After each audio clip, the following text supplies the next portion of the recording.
What's going on, everybody? Welcome back to the CheckSwing Podcast with myself and, of course, the brains and brawn of the situation. The big homie, Coach Miguel Santa, is over there, and he says Dallas still sucks with the new wide receiver. Yeah, Dallas picked up a new wide receiver today, but we'll see. The rest of the team is still the same. Anyway, what's going on, everybody? Welcome back. We are here on a Wednesday this week instead of a Tuesday. You know, when you're doing these things and you're doing out of the love of what you do, you know, the other parts of life can happen and you got to delay some things. And that's what happened. We got to delay some things, but we're here today to bring you a few things that we're going to talk. We got a few things on the agenda, a few things we took off the agenda that, of course, come back to. But the Eagles, of course, since the last time we spoke to you, the Eagles made a signing. We'll talk to you about that if you haven't heard about that. And of course, there's a big NFL star that was just recently cut. Big NFL star, one of the best at this position, was just recently cut. We'll talk about that.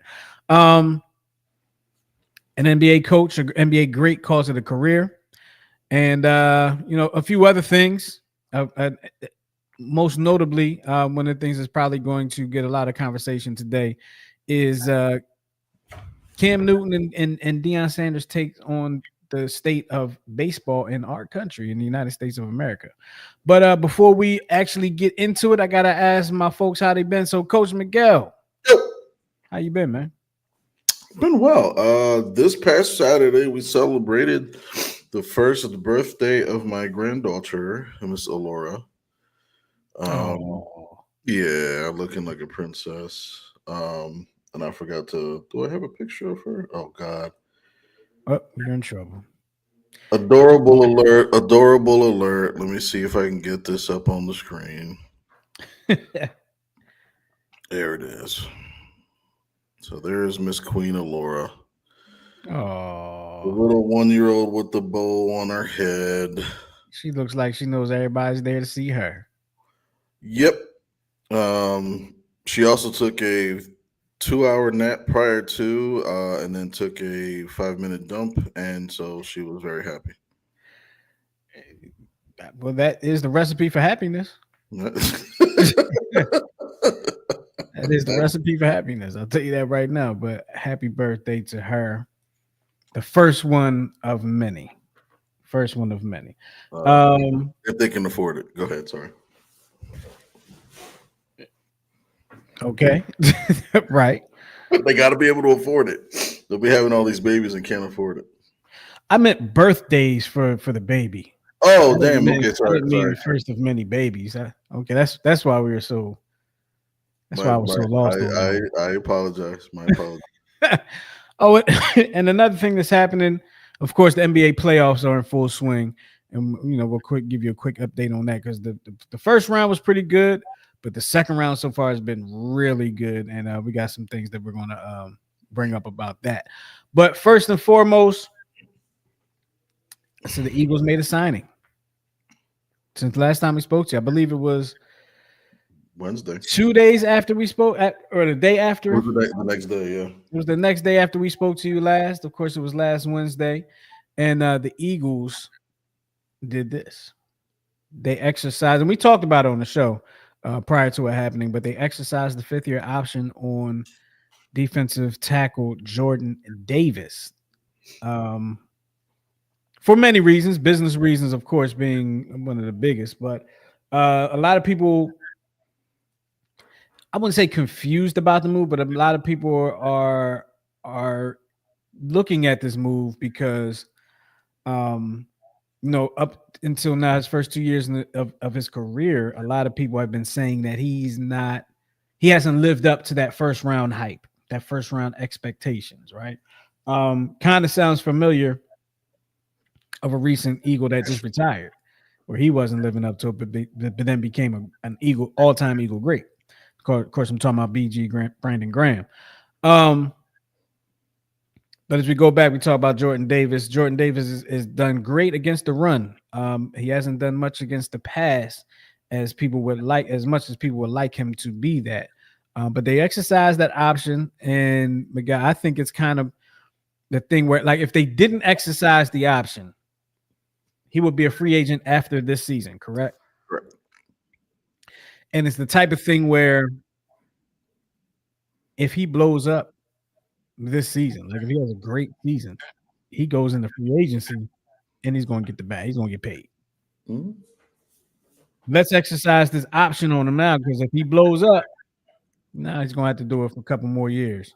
We still have control of his professional football playing NFL career right now for a couple more years, just in case he does blow up and make it happen. But he also has a few years to do it. He also has a few years to prove it. So it's kind of on a 3-year prove it deal. How did you feel about it? I like it. And it reminds me of some of the defensive linemen that we signed that everybody's like, oh, well, he only had like 2 or 3 sacks. But it's like, if he's there for the run game, he's not there necessarily for sacks. I think that's what the other dude is there. Jalen Carter is there for, and whoever their ends are, that's what they're there for. Because I mean, he's immovable at 6 feet 6, 336 pounds, and it's like, and Yeah. even when you look at his stats, I mean, what did he have? He's accumulated 102 tackles, 8 for loss, 31 QB pressures, 10 QB hits, 5.5 sacks during his time, including the playoffs. So he's not doing nothing, but I think he's the one that kind of generates. It's like what Fletcher Cox was doing towards the end of his career. He was like generating or attracting the double team. Mhm. He reminded me of the Corey Simon back in the day before his injuries and stuff. Um, but yeah, I think you got to do it now because he's still young. Get him a Yeah. few more years out of him before he goes, and we're set up for. I want to say at least maybe 3, maybe 4 more years with this core on defense and offense. So I like it. I also feel like he could be one. I mean, I know he didn't play a majority of snaps during the year, but I feel like he could be one of the reasons that Zach Bond had as good of a year that he did this year. I mean, he's Zach Bond himself is an incredible athlete, but one of the jobs of your defensive line is to keep your linebackers clean. In a sense, keep those offensive linemen from getting to the second level on those run plays. And if you have to deal with a 6'6", 300-something-pound defensive lineman, it's going to be hard for you to get to that second level to block those linebackers. And no, I think he does a good job of that. And I think that is one of the things that's kind of lost in this that people don't understand is he keeps your linebackers clean, allows them to make plays, and the Eagles up until last year really were not known to have the greatest linebackers. Right, we know this. Now we know that one of the draft pick Campbell Jahai Campbell, he linebacker or edge. So we'll kind of see where that ends up. But if he ends up in the linebacker spot, Jordan Davis is going to help keep him clean and help him make tackles, or help free him to make tackles. And it could lend to a great rookie season for the Eagles' first round pick this year. I like it. I like the extension. If it doesn't work out, he was on his rookie deal. You didn't have to spend a whole heck of a lot. If it does work out, it first. You get to make it happen, and I'm sure Howie will do that. Um, he has a lot of confidence in Howie right now, to say the least. To say the least. To say the least. Um, in other NFL news, one of the best of a position during his career, I was 11 years. I forgot how many years he played. Don't worry about looking it up. Was cut yesterday, actually. Yesterday. Um, of course, I'm talking about Ravens kicker Justin Tucker, who they said was released for football reasons.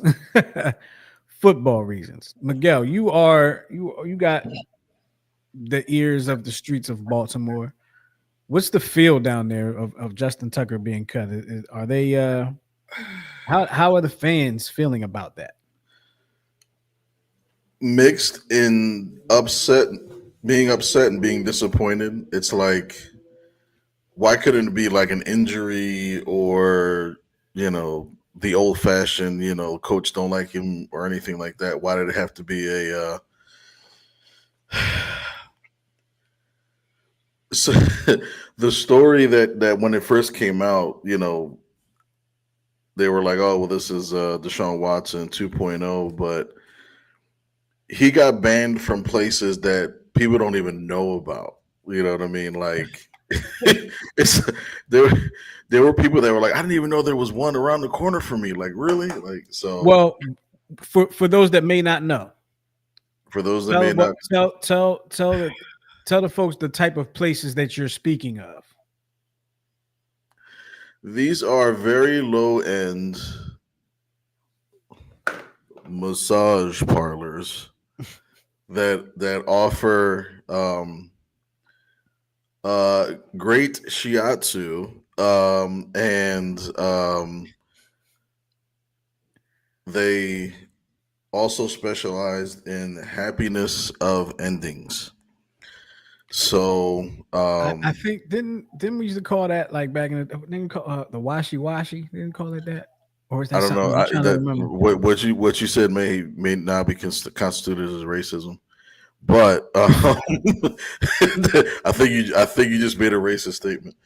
Um, My but bad if I did. but The ignorance of the streets. yeah, there you go. But yeah, so the story came out because there were several of these establishments where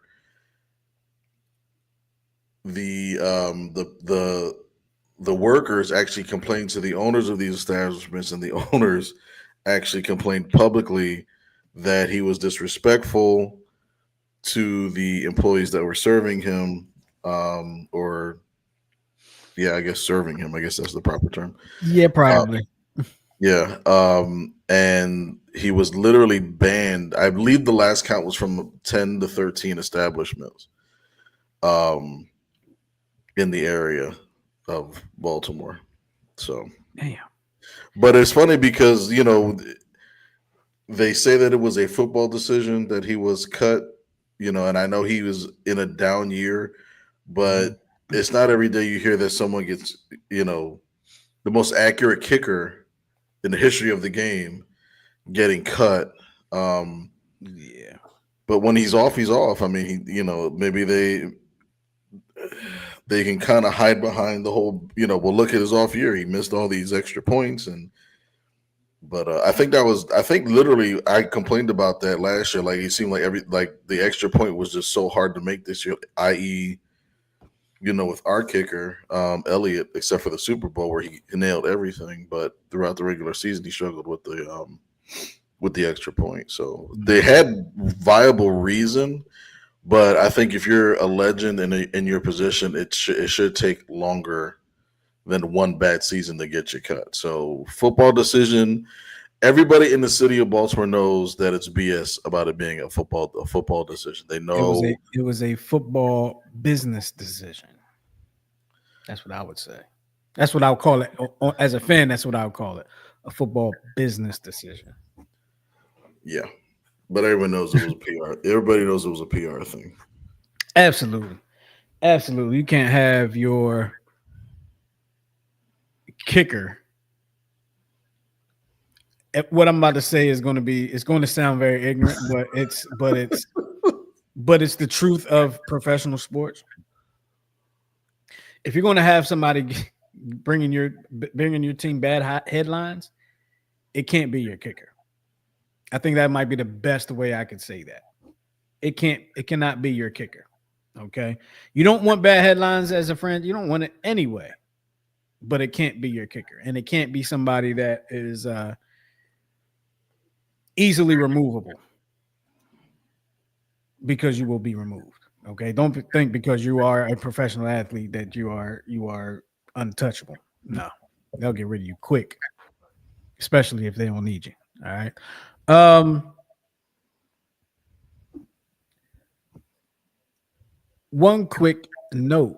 Um in my head I'm trying to do real quick math, but we may have the Wells Fargo Center. or the building that will soon be formerly known as the Wells Fargo Center has got a new name, right? So I was trying to do all the names in my head real quick, right? Had the Core State Center, the Wachovia Center, no, Core State Center, First Union Center, Wachovia Center. No. It was called the FU Center. Remember? Yes. Yes, it was. Um, and then I believe it was Wells Fargo after that. Yeah. From Wachovia to Wells Fargo, and now it will now be known as the. Would you like to say the name, Miguel? This sounds so millennial. It's the Xfinity Mobile Arena. The Xfinity Mobile Arena. And you know what, Miguel, what you just said is probably the perfect explanation. It does sound very millennial.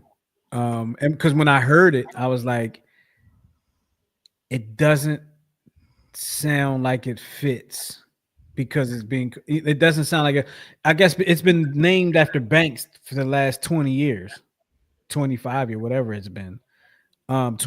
30 years? Has it been 30? Mm-hmm. Maybe it's 30. Okay, so it's been named after banks for the last 30 years, and now it's named the the Xfinity Mobile Arena. It And just feels like crypto or something. Just feels yeah, and it's funny because there's a picture online, and it looks like a glorified Xfinity cell phone store. what you mean? I'll show What you. There's you they're know how they making show like like the photo is making the arena look like a yeah. glorified cell phone store. Oh, okay. All right, guys, let's see. Oh yeah. Yeah, I mean if that's the ooh, hey, we just gonna have to get used to it, I guess. We're gonna have to get used to it. We got used to. I mean, when it was called Wachovia, we were like, "What? What is that?" It was like Right. that was like the ugliest name ever. But we got used to it. We loved it. And it's ours. It's where the Flyers plays, where the Sixers plays, where the circus comes to town. Does that still happen? The circus still come to town? Barnum and Bailey's out of business, right? Yeah. Yes, I don't even know.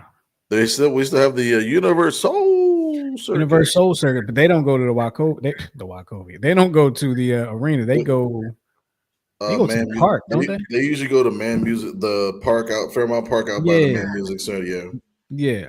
So it's a little different there. I remember. I actually do remember one time going to the circus. Oh, a long time ago, boy. I remember one time, a long time ago. I wonder if I ever went twice, but I don't know. I do remember I was a little kid. I do remember going. It was my only time I ever went to the Spectrum. I went to the circus, Oh school trip. yeah. Only time I was at the Spectrum. Or you were not one of those sneak into the spectrum people. No, I snuck into the vet, but I didn't sneak into the. That's what it was. This the vet. I didn't sneak into either one because I didn't know you could, and I had to make my way all the way down there anyway. So Yeah. how? Okay, I'm gonna how could you sneak into the vet? I want to know. I've never asked anybody how they snuck into the vet.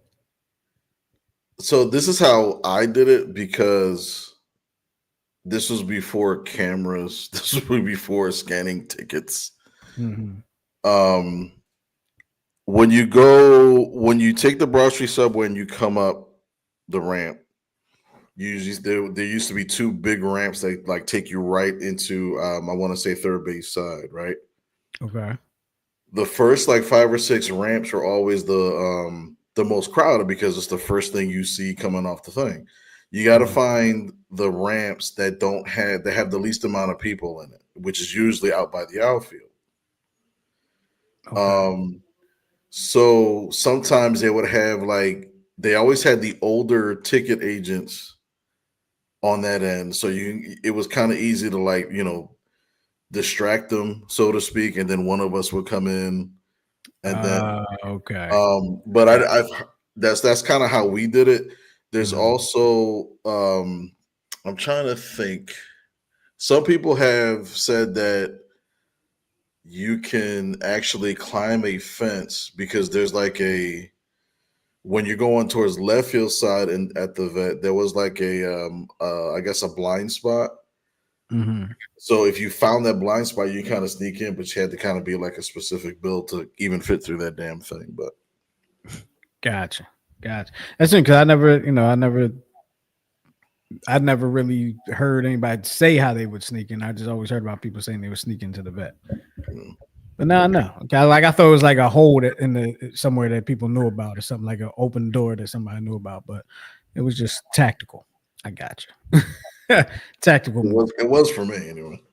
The old bait and switch, distract the person, everybody running behind. I got you. Go find the oldest guy, ask him Right. about Geritol. Yo, you remember? You remember? I think we talked about it on the show before, but remember you used to be able to bring food into the vet. Yeah, I remember one time. I think my dad took me to a baseball game, and there was this guy. I don't know if he was next to us, behind us, or in front. I don't remember. But he was around us, and he had a hoagie, and he had like some whiskey or something, some type of liquor he had, and I just remember my dad saying, "Well, it's going to stink up here in a little bit." I just remember him saying something along those lines. And I didn't know why, because little kid, I don't know. I don't know what adults know about that type of stuff at the time. But I it's just a shame you can't bring your food into the games anymore. I mean, they have such great food there now, but you got to stand in line and miss half the game to get it. yeah, but there's also some that they have these ordering mechanisms, like they actually bring the food to you. I actually witnessed that when I went to it was the Nationals versus the Mets last year. One of my cousins works for the company that has the ATMs inside the stadium. Okay. So he actually gets a lot of, perks, a lot of free tickets and stuff like that. So we actually sat in I forget what the name of it, but it's basically like the suite behind home plate.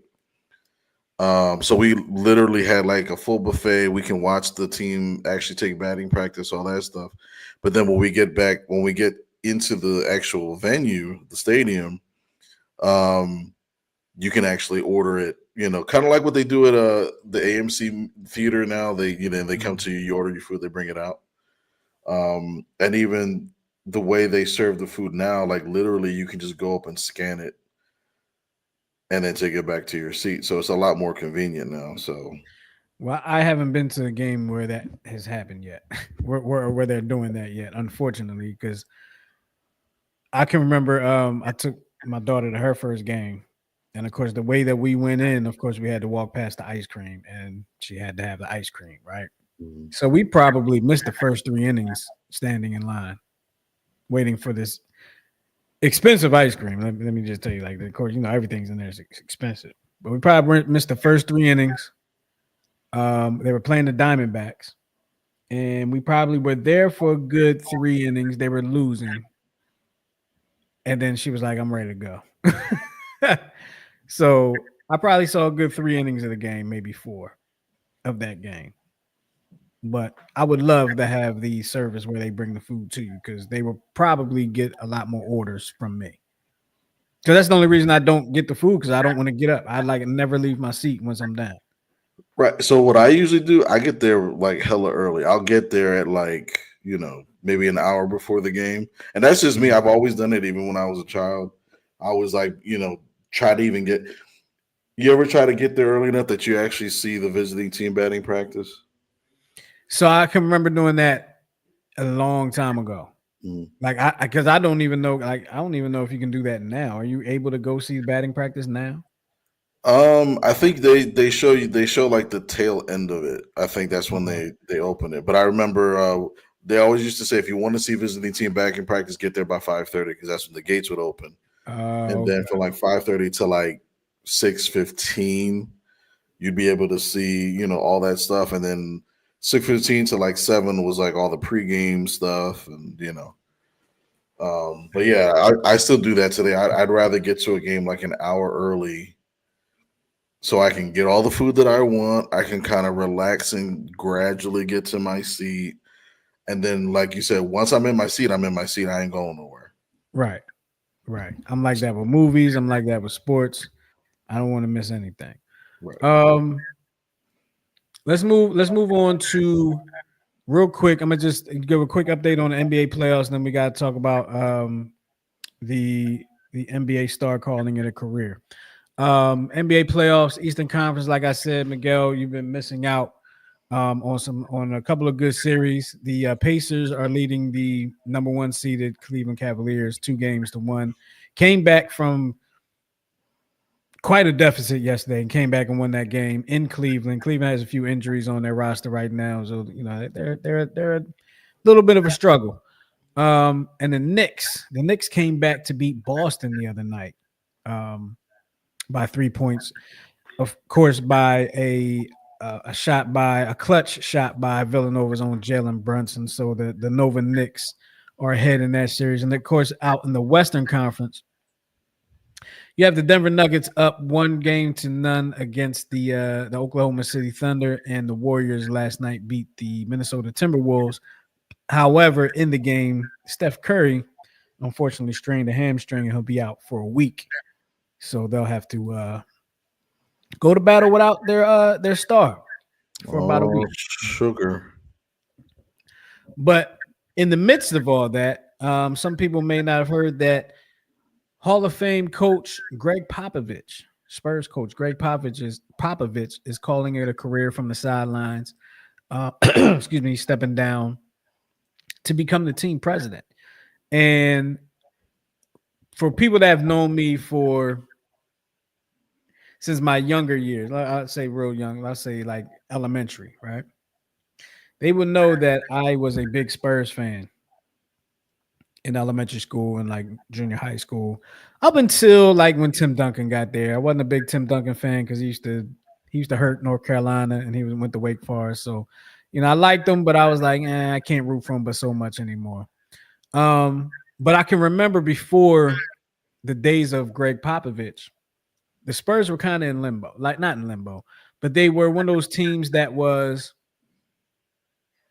pretty good. They were pretty good, but they can never get over that hump to get into the NBA Finals. Greg Popovich got there. They got into the NBA Finals. Created some I shouldn't say created, but turned guys into Hall of Famers. David Robinson, Tim Duncan, um, um, Tony Parker, Manu Ginobili, amongst others. There'd probably be a few more.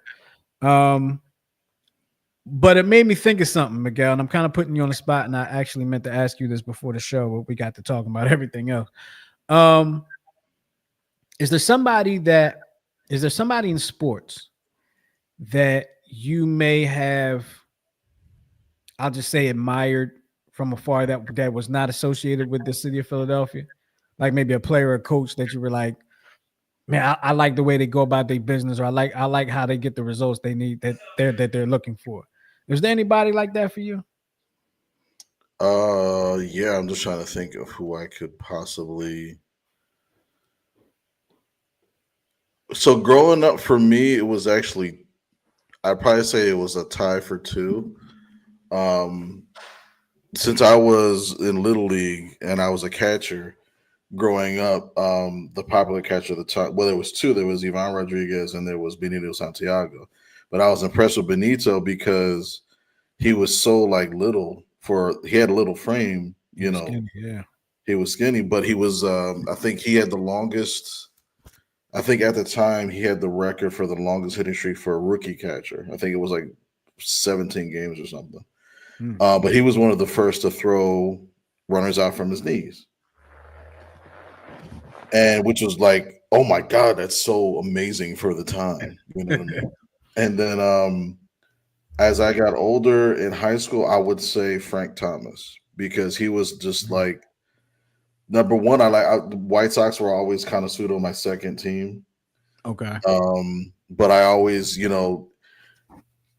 very simplistic in his approach. Attack the baseball, short stroke, sort of a sweet swing for a right hander because right-handers aren't typically known for sweet swings, but he had a really like thorough swing, and he didn't strike out a lot. And I always preface or I always try to stress the game of contact because if you can make contact consistently, then you can do damage on a consistent basis versus trying to swing hard all the time and not being consistent, with that one aspect. So, um, just seeing him consistent, and I don't, I think he played 18 years. I think he only had 1 year where he had over 100 strikeouts. Mm. Everything, all the other seasons, he may have gotten some 90, but he usually struck out only like 85, maybe 90 times. You talking about Frank Thomas? You Frank said, Thomas, yeah, yeah. yeah, Because now, Frank Thomas, yeah, he was a special player for sure. yeah, because nowadays it's like if you strike out 150 times in a season, that's considered a good season. Well, now everything's skewed now. Everything's skewed now when it comes to sports numbers. But while you were talking, I thought about a couple players that I kind of admired how they went about their business. Um, First one, like I said, I was a Spurs fan back in there, but David Robinson. I was a big David Robinson fan. And it's rare to hear you're a David Robinson fan. But one of the reasons I was a fan of David Robinson was just, he was just one of the strongest. And people say he was probably like one of the strongest athletes out there before Shaq came along. He was like one of the strongest centers out there. And he just kind of went about his business. Like he wasn't flashy, but he was athletic. He was one of those athletic centers that at a time when athletic centers were not really the norm. You had David Robinson and you had Keem Olajuwon. They were super athletic, but then you had guys like Patrick Ewing, who wasn't seen as an athletic center, but he could do some things. Rick Smits wasn't an athletic guy. Will Purdue, those kind of guys. And one of the other ones was Gary Payton. I was a big Gary Payton fan. I was a big fan of Gary Payton for two reasons. I liked the way he played defense, right? And I I guess as I got into like middle school, junior high school, I was a big trash talker. I was a big trash talker. And I like the way he would go about talking trash. Like I like that too. He would go out and talk trash and he would back it up. I loved it. You know what's funny? Growing up when I was watching basketball in the 90s, I would always get him confused. I don't know why. Don't ask me why. Because he played on the Supersonics, right? Correct. So I remember it was him and Sean Kemp, and I don't know why I would always get the two confused. And then I'm like, wait a minute, is Gary Payton the one with all the babies? But it's Sean Kemp. But I don't ask me why. I just yeah. It happens. It happens. But yeah, Gary Payton, that was my guy to the point where I would even call his nickname was the Glove. Laugh about it now. His nickname was the Glove. I would go out on a basketball court and call myself the Mitten. I was the Mitten. So yeah, I made my own nickname for those. I was the Mitten. I was the Mitten. That's funny. It is what it is. Let's talk about something real quick. Mm-hmm. Baseball. Baseball. And baseball being a dying sport. Okay. Actually, you know what? Let's do this. Before we do that, you have some baseball shouts you want to give. Yeah, do that. You have some baseball shouts you want to give. So let's do that first, and then we can talk about it being a dying sport and maybe some ways it can be saved from the depths of. So I said I would do this a little bit more. So just wanted to give a shout out to one of my players, Griff Wadley, who's been working his behind off between last year and this year.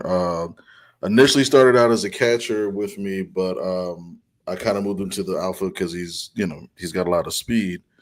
And if you play the video showing him playing for Dunbar High School, he's a freshman in his first year. And I think he gave me some stats that he was at the time, batting 500 and turning doubles into triples and, breaking the hearts of many, many, many young females at his school. So I added that he's a shy kid, but he's a good kid. So if you play that Griff video, that's from his double last week. And if I'm not mistaken, I don't know if they made the playoffs this year. I know it was actually no, they didn't because it was Poly and City College were in the championship, and I think City Holly and College, City, big rivalry there. yeah, and I think Huge City rivalry. College, I believe City College won if I'm not mistaken. Okay. So, yeah, so this is Griff. One of the things he worked on was shortening his swing, and he actually started off as a switch hitter, but kind of struggled with it a little bit. He said he's been working on it, so looking forward to coaching him starting in about 2 weeks. That's when our summer season starts. And then another young man, his name is Alberto Weaver.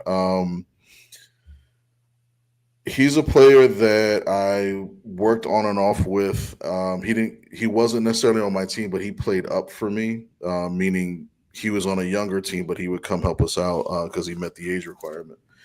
Um, I remember having like this real big looping curveball that got everybody out, um, but he couldn't hit a curveball. But he worked on it and then wound up being MVP of his team at Northwestern, and during his junior year, I believe.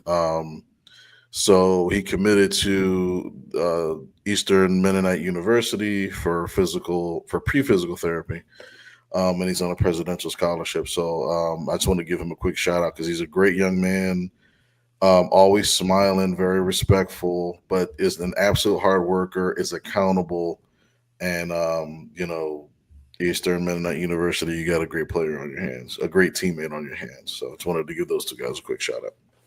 All right. Shout out to them. And I know, shout out to everybody I know from Dunbar and everybody I know from Northwestern. Man. Shout out to all of y'all.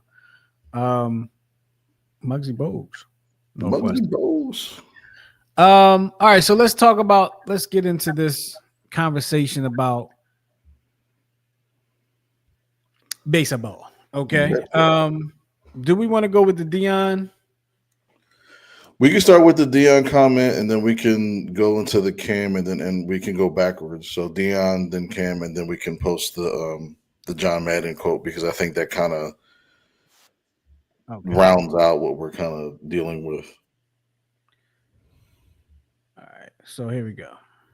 Let me get myself together here. Sorry, y'all. You Having want some. to do the Dion one, and then I'll do the Cam one. Yeah, I got the Dion one ready right here. Oh, here it is. Okay, here we go.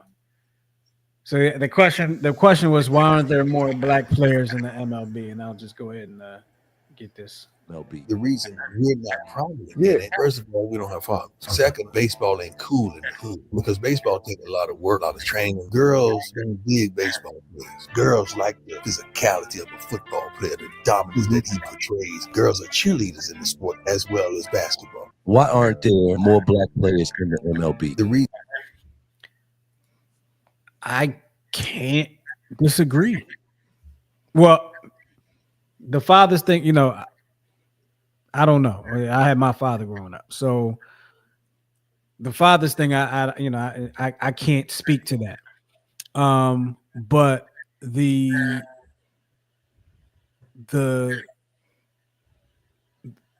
the popularity of it in minority neighborhoods. Let's put it this way: it's probably more popular in brown neighborhoods, Miguel, and you can speak to that better than I can. I'm assuming it's more popular in brown neighborhoods than it is in black neighborhoods. And the only reason I assume that, and correct me if the assumption is wrong. I know in the brown neighborhoods they're playing basketball and football too, but I feel like there's so much more representation on television of the players that it can garner more interest, right? Like I was interested in the team that had the players that looked like me back in the day. Mm-hmm. And I was able to grasp onto that. With Latino players all over the league, And that's something that kids of those of that culture can really, I would think, can kind of grasp onto. But I'll let you speak to that, Miguel. So, and I think we actually spoke about this a few years ago. I think maybe the first couple episodes. When it comes to recruiting for Major League Baseball, it's easier. I want to say baseball isn't the sexiest of all the sports. I will agree with Dion on that. But when you purposely create academies in the Dominican Republic, in Aruba, in pretty much all of the islands, you know what I mean? Mhm. And you spend your scouting money in those areas. Some of this is dollars and cents. A Latino player is going to be offered a minimal amount of money that's going to be like millions to him. And like, okay, I'll give you an example. Carlos Ruiz, Chooch, right? Possibly one of the greatest catchers in Phillies history, was drafted at 16 for I believe $18,000 out of Venezuela as a second baseman. Of course, he's going to take that money because I believe the exchange rate is like quadruple or whatever the case may be. The other thing is too is that with Latino players are usually they're born with the game, I guess you can say. They can play the game for hours. They can practice the game for hours. But they also are very versatile. Not to say that black people aren't versatile, but usually maybe one or two positions they'll play. But Latinos, like if I was one of the kids was actually one of my kids from a previous team was like, "Hey, do you need some players for an upcoming season?" Right. So he gave me the list of the two players, the one person, pitcher and second base. That's it. The other one was a Latino. He's like, yeah, he plays second, short, third, left field, right field, center field, and he can pitch. So he does everything but catch. So there's that aspect of it. It kind of goes back to like, dollars and cents. Major League Baseball is going to invest in Latino players. I don't care what anybody says. I don't know that it's necessarily less black people playing the game versus being shown the options and just choosing the options. I feel like, and this is just from my little world, I feel like there's less playing. And the reason I feel like there's less playing, partially because one of the things you said of choosing not to play. Hmm.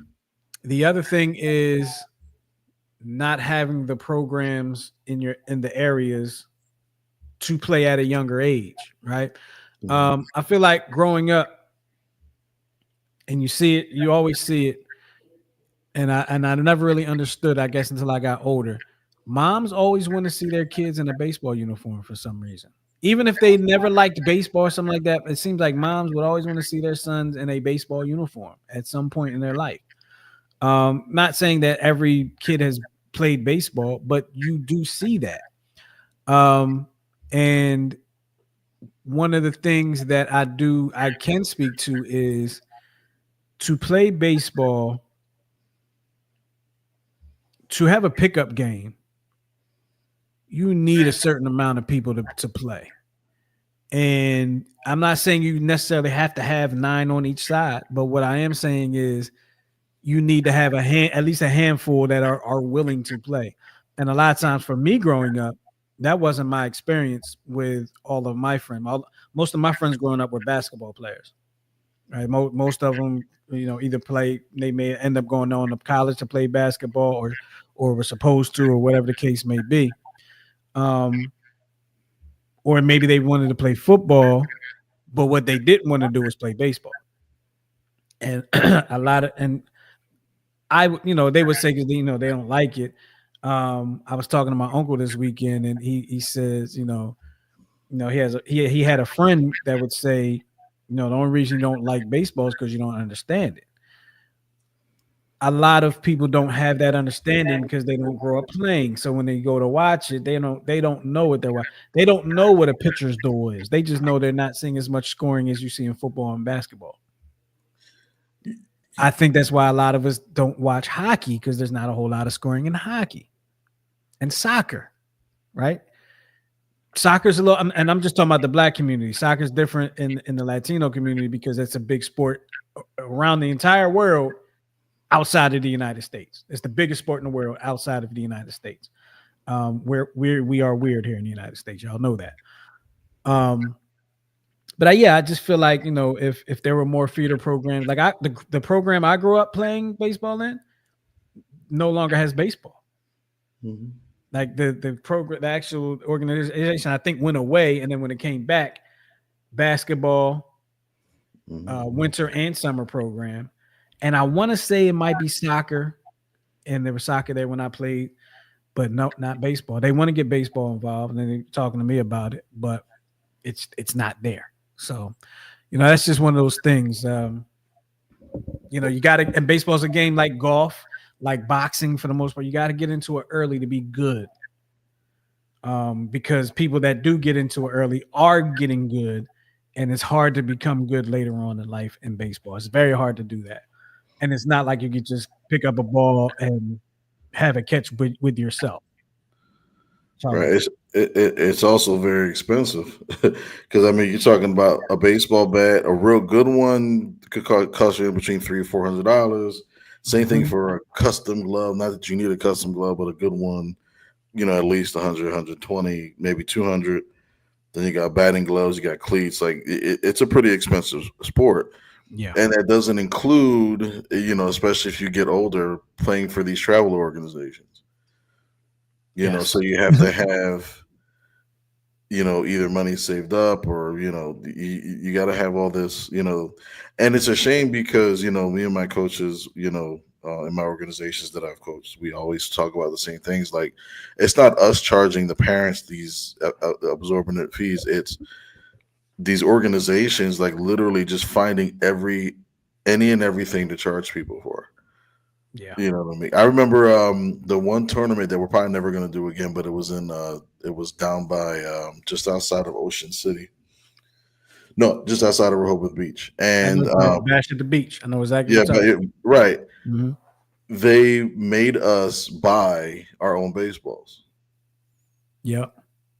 And I didn't know that. And my boss had called me, like, don't pay them nothing. I'm like, well, if I don't pay them, then we can't play. But I got reimbursed, which was cool. But it was like, you're charging me for, and it was baseballs for the entire weekend. They also want you to pay the park. Correct, which they never used to do before. So it's like, and now they're doing the whole the entry fee for parents. That's what it was. Entry fee. I'm sorry, entry fee. It's the entry fee for the parents. So now, in order for you to actually sit and watch your child play, after we paid the organization $5,000 to enter our team, we also need you to pay $15 for the weekend to get the little band, or $8 a day. I'm like, these organizations they're gonna make baseball not fun. They're pricing it out is basically what's happening. Yeah, they really are, and I'll go ahead and say it may not be by accident. Okay, I'll just say that may not be by accident. Excuse me. We also have a comment from one Cam Newton. He had some opinions on it, so I'll drop that. I have that ready to go. Okay. I'll drop that in. Actually, I'm gonna put it here, and I'm gonna refresh it. I love his Baseball is like a dying sport. For those who take offense to it, it's just the truth. Who's really paying attention to baseball? Especially paying attention to baseball in the regular season. Can I make a hot take? I think baseball will be surpassed by WNBA in 20 years. Baseball is like a dying sport. So, oops. Sorry about that. Remove the wrong thing.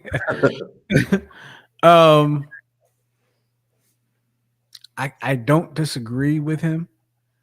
A couple things, like I know, being a baseball guy, I know people that pay attention during the regular season.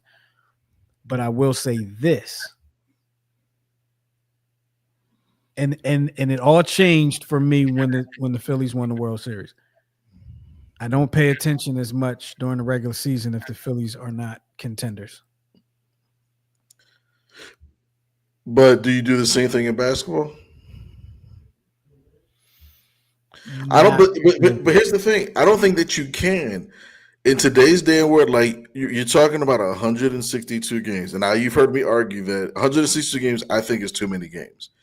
I say you cut the season down a little bit and maybe add more playoff teams. You know what I mean? If you're talking about like balancing out the revenue, go back down to 144 games. You know what I mean? And then make the rest of the games after that like playing games for the month of like September or something. But it's not just in baseball though; it's all the sports. They're all going through gimmicks, like with the All-Star games, like hockey with the All-Star game. They probably have the best gimmick to have people watch the All-Star game with the what was the Four Nations tournament or whatever. Freaking brilliant. But I think I think the best sport literally is football because you have time in between to analyze the loss or the win from the week before and to predict what's going to happen next week. That whole thing, that whole week is like, wow, that's it's perfect. Yeah, for baseball, you have one day to focus on it during the week. But baseball, you have multiple. Basketball, you have multiples. It's impossible. It's impossible to do. Like to be able to concentrate on every single day. That's why it doesn't pick up until like August when the pennant races start narrowing down, and Phillies. But here's the thing. It's kind of always been like that, right? But baseball, it's always like baseball has always been the same. But the way to follow it has changed, right? Yeah. So growing up, you and I, right, 80s, 90s, we would have to look at the newspaper to see what the standings were, to see what's happening out west with the AL West, right? We would have to look at the newspaper to see that. Maybe turn on ESPN and you see Sports Center or something like that back in the day, but you kind of had to purposely look this stuff up. Right. In today's day and age, it's easier to get the information because it's where you don't have to go get a newspaper, find a newspaper, or something like that. But it's so easy to get the information that like you can get the information easy from all the sports. With baseball, I feel like all the other sports have adapted to the changing of the times, but baseball has not. And I really tie everything back to the steroids thing. Because right around the steroids thing was when baseball was probably at its most popular. Then the steroids thing happened. A lot of guys retired, and the baseball changed the way it promoted itself. They kind of, if you pay attention, in the 90s they kind of hung their hat on specific players, not just one, but specific players from all over the league, all their all-stars. They don't do that as much anymore, for whatever the reason may be. I don't know if they're worried about steroids thing or a behavioral thing that happens now that the world is smaller. I don't know, but the other sports do, even kind of hockey in the sense they do a way better job of promoting their brand better than baseball. To me, I think baseball has gotten a little better, but it's still worse than everybody else. Yeah, I think them fixing the speed of the game, the watchability of the game, I think we're going through a transition right now. Like I didn't think I would like, the pitch clock or the bigger bases. But when you point back to 1998, when they were like, if you go through the laundry list of players at that time, you had Tony Gwynn, you had Barry Bonds, Frank Thomas, you had Ken Griffey Jr. So you actually not only had all these players, but you had different styles. You had your power hitter, you had your run Ricky run, You had the kid in Ken Griffey Jr. So you Mhm. had all these like spirits and attitudes, and you had speed and you had power. I think what killed baseball for the longest time is their focus on just hitting home runs and nothing else. It completely killed it because and everything else. Oh well, we can't do any. We want to do the least riskful play. It got too safe, and it let these Harvard and Yale and UPenn analytic people that sleep with their dogs or whatever um, take over control of the game and slowed it down and dumbified it and made the games longer for no reason, and it became baseball is the chess of all sports. So I'm saying like there's only so much you can do with the game. You either like it or you don't. But with everything that analytics and the analytical approach has done to the game, it made it just so boring. Because the best thing about sports is that there's risks being taken. You know what I mean? There's a risk of somebody coming into the paint, against a bigger guy. There's a risk of throwing a ball, a one-on-one ball up in the air. There's risk involved. With baseball, it played it too safe.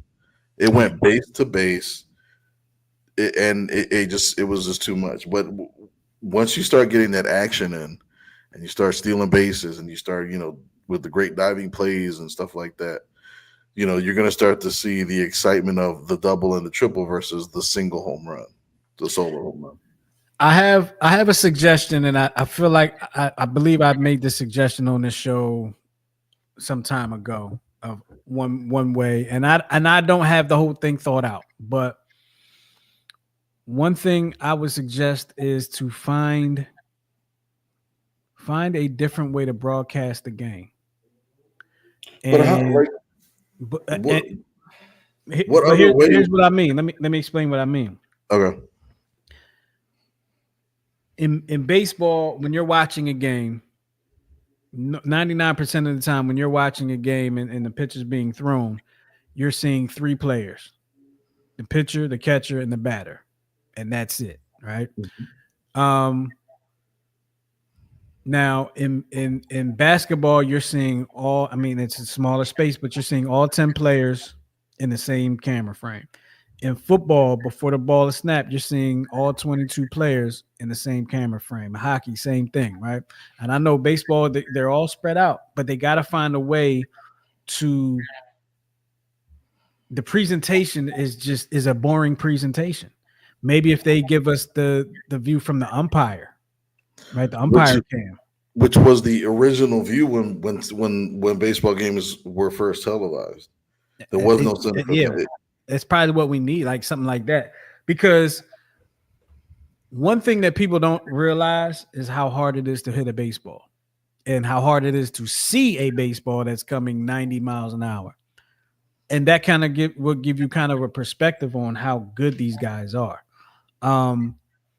There's a golf tournament, a PGA golf tournament happening not too far from here in the Philadelphia area, where if you go out and play golf, let me use me as an example. If I go out and play golf, I'm not a good golfer.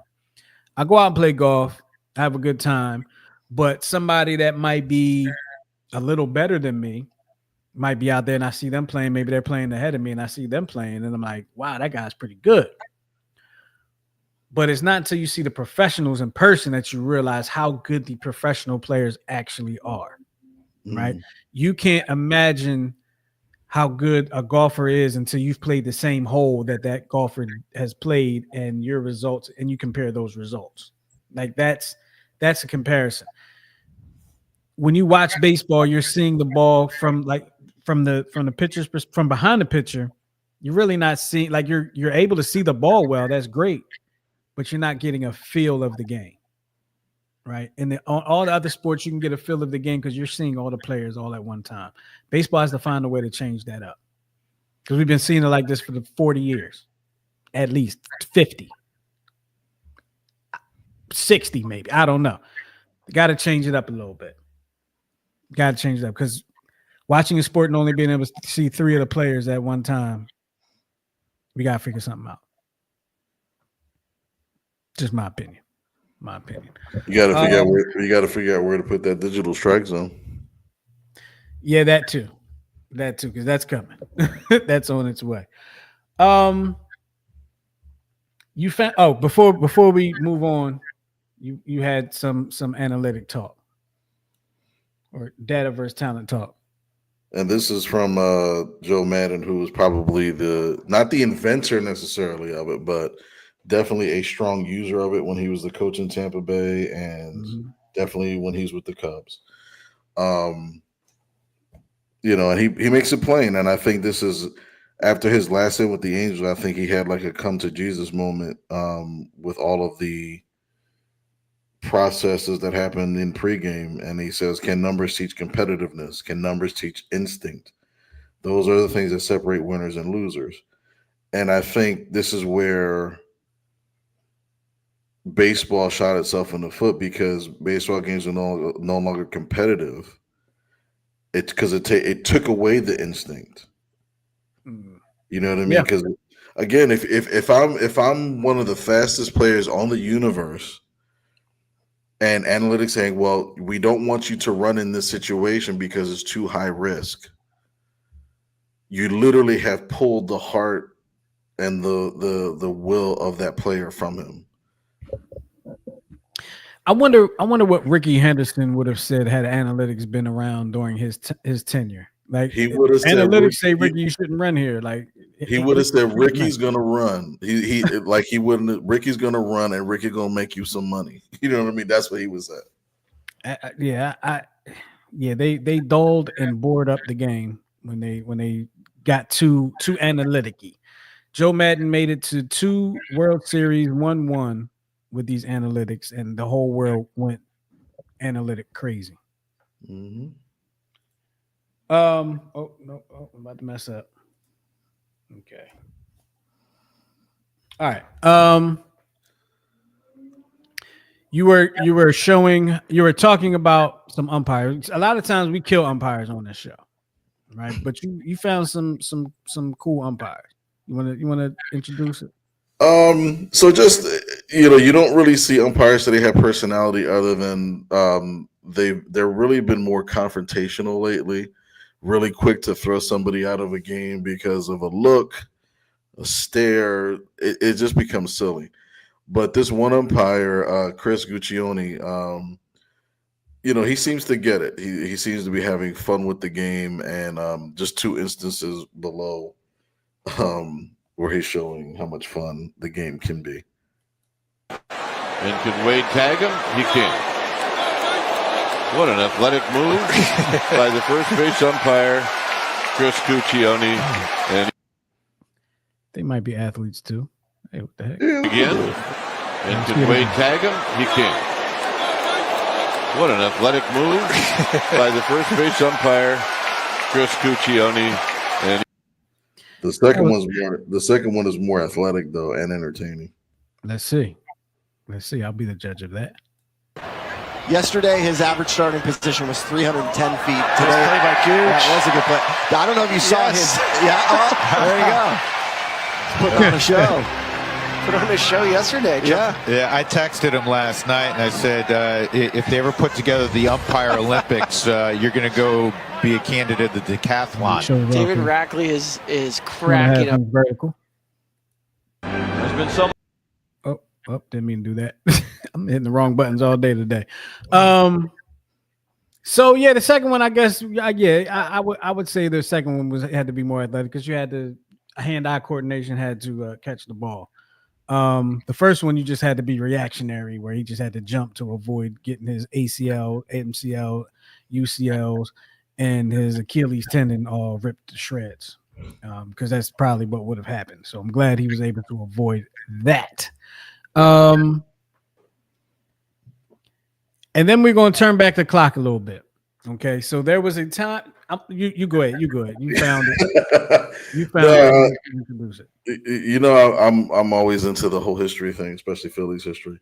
But something had popped up on my timeline from the National League Championship Series in 1993. I believe I was 13 years old. This was the clinching game that would propel the Phillies to the World Series in an improbable season. But in the seventh inning, baseball has a seventh inning stretch where they say, take me out to the ball game.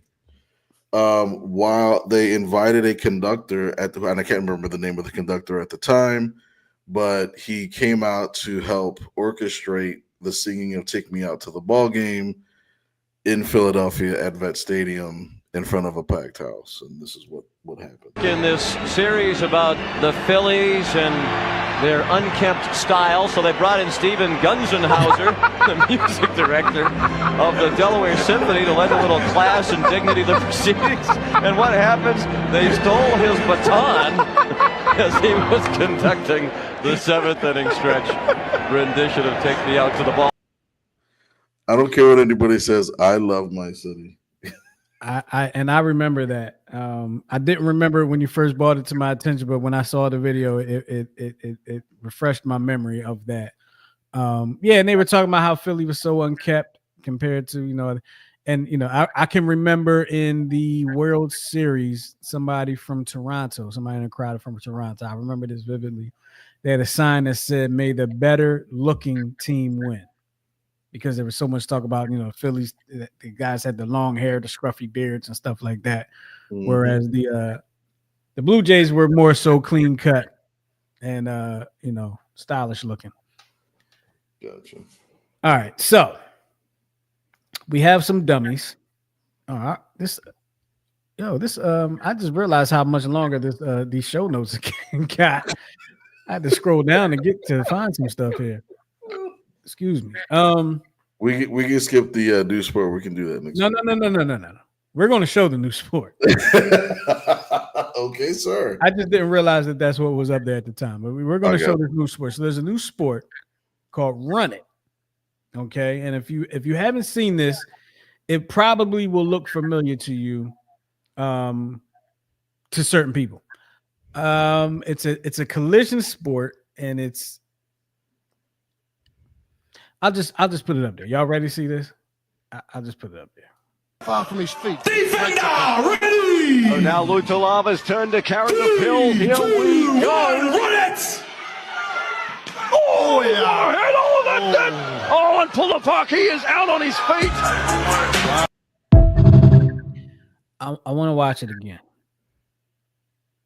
So far from his feet. Defender ready! So now Lutalava's turn to carry the pill. Here we go. Run it!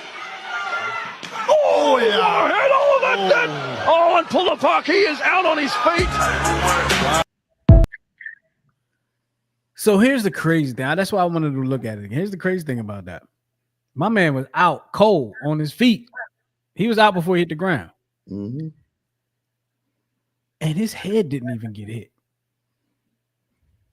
It didn't look like there was any contact to his head. Like he didn't catch one on the chin. It didn't look like that. It was just a man. Wow. And I like how the video said Power Slap ain't got nothing on this. Because Power Slap, I don't know how that became so big, but I mean I kind of do. Social media made it big. This will probably be right there with it. What you think? Absolutely. But it goes into our morbid sense of entertainment, like the how people like to watch like crash videos or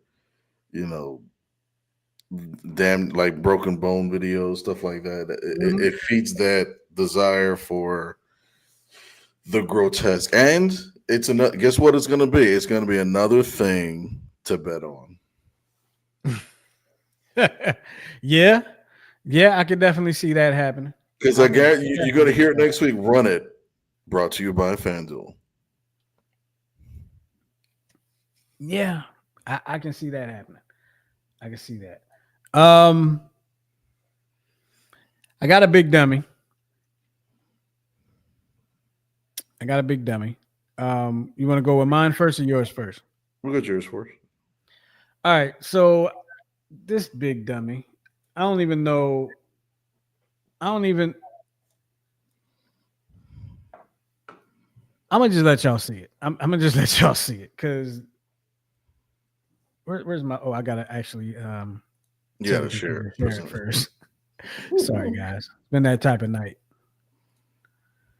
All right, so here we go.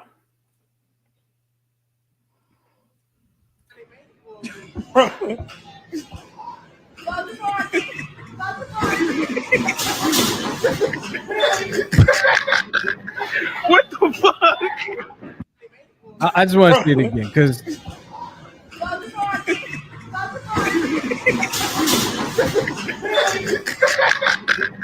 what the fuck? Didn't the ball go in? no. Oh, I thought the ball went in. No, it didn't go in.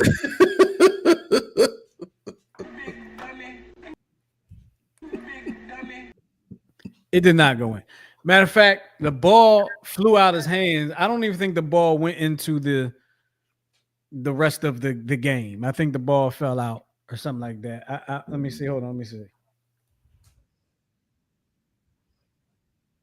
No, it came back, but it didn't go through. Okay. It didn't go through. Didn't go through the rim. Come on, man. Big dummy. Why would you do that?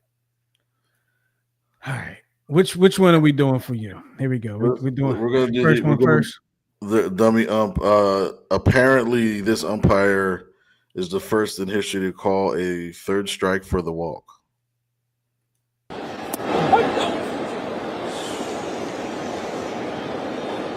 It was a strike call, but not an emphatic one behind the plate. Where there's confusion for all parties. Is that strike 3? Was that?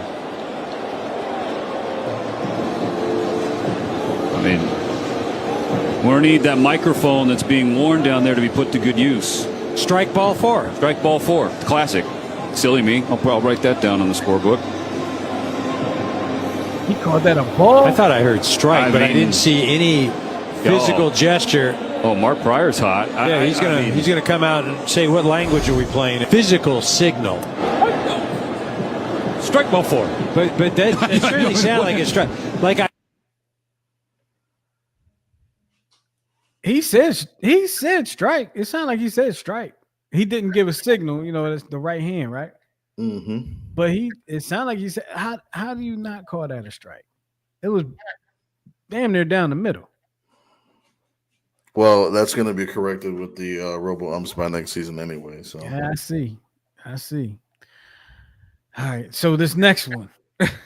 So this next dummy tried to use a different way to catch a baseball, and I'll just leave it at that.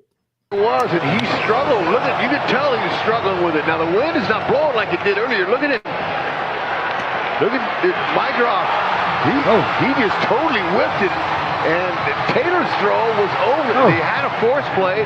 Watch him see with his, oh man, off the glove and off the dome. He said, oh man, what happened? He closed his eyes. Remind you of a certain player we coached.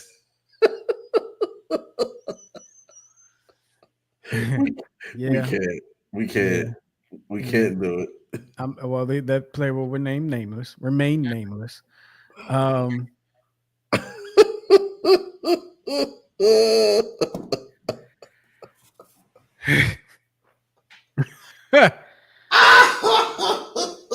So we're gonna go here. We're gonna go to the you have a damn this week. We're gonna move on.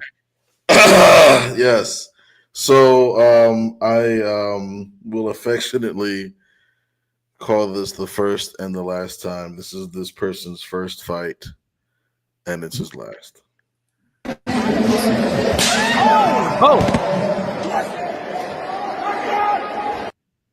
Wait a minute. Hold on.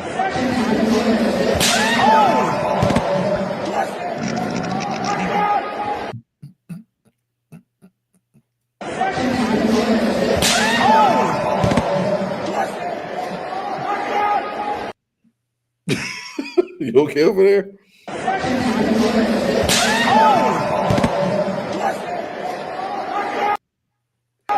I'm gonna tell you what it is. Hold on. I'm gonna tell you what it is. It's not supposed to get funnier. Each time you play, it gets funny every time I watch it, and I'm gonna tell you why. But there's a reason why. The person gets hit, right? They get kicked, they get hit, and their head snaps back, right? But then as their head snapped back, their head kind of goes back again, as if their brain just now thought to try to dodge that kick. I'm gonna play it one more time to see if you pick up on it, okay? And that's what made me laugh. All right, just watch closely. Did you see it? It was a bang. Oh yeah. Yeah, it was like it was the second shooter effect. It was the last stream of consciousness that they had left. But yeah, that's exactly what happened. Okay, so I didn't open my big mouth. I didn't open my mouth and even went to the basketball. Opened my mouth and went to the basketball. A one-time All-Star. You should get this. A one-time All-Star, 1990-91 All-Rookie Team, 90-91 Rookie of the Year. 90-91 Rookie of the Year. Somebody, I should get this. And he made a two-time All-NBA team, number 44. Mm-hmm. 1990. Mm-hmm. Are these jerseys in order of the teams that are they in order? No, but so he was on one team twice. So I'll give you the 4 teams he was on. Charlotte Hornets. Yes. New York Knicks. No. The team is closer though. Sixers. Yes. So the Charlotte Hornets. I got it. You ready to put the picture up? Go for it. Derek Coleman. And the funny thing is, I was just watching a video. Did you send it to me? I don't know if you sent it to me. Maybe did Goose send it? Somebody sent me this video. Maybe I came across this video of Derek Coleman when he played for the Sixers. I want to say it might have been like 96 because Allen Iverson was on the team. Yeah. And he got into a fight with Corliss Williamson, who was playing for the Pistons at the time. And he had Corliss Williamson on the scorer's table, and he was just wailing on, like, bringing haymakers from way back here and just wham, wham, wham. And I don't know where I had to find that video and show it to you because I guess you were not the one that sent it to me. But yeah, Derek Coleman, man, a very underrated player. Didn't he have a heart condition? Did he have the heart? He might have had the heart condition, but he had a long career though. I don't think that ended his career. I don't think. But yeah, Derek Coleman, man, and from what I've heard, a very generous person as well. A very generous person back in Detroit, and does a lot of good things. A Syracuse University graduate, or he played for. I don't know if he graduated, but he played for Syracuse University. And he spent some time as a Sixer. So, people in Philly loved Derek Coleman when he was here because he was a hard-nosed player, would go after.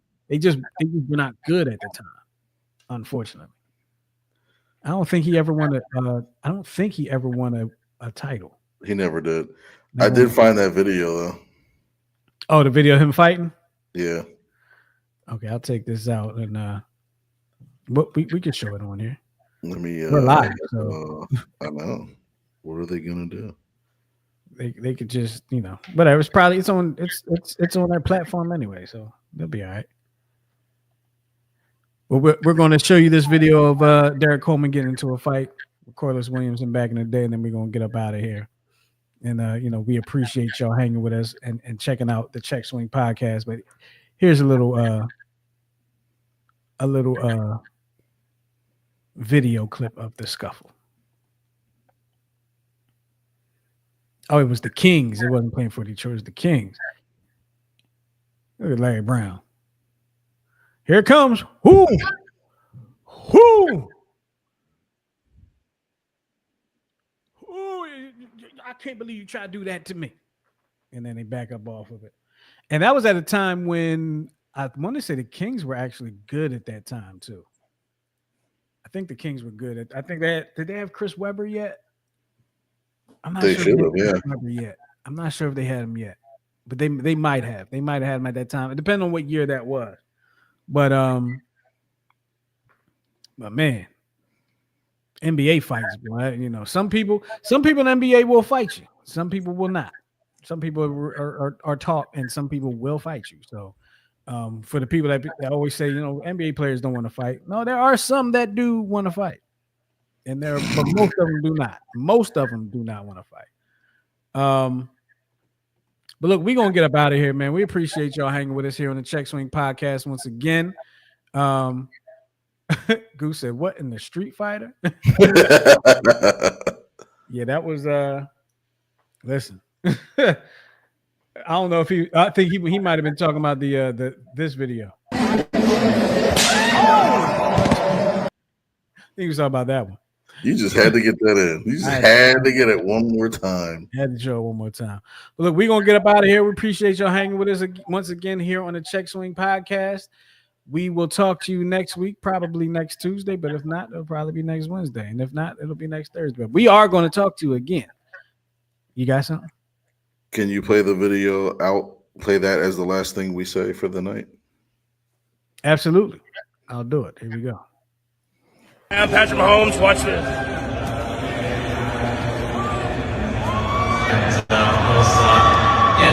Intercepted, picked up by Cooper DeJean, gets a block.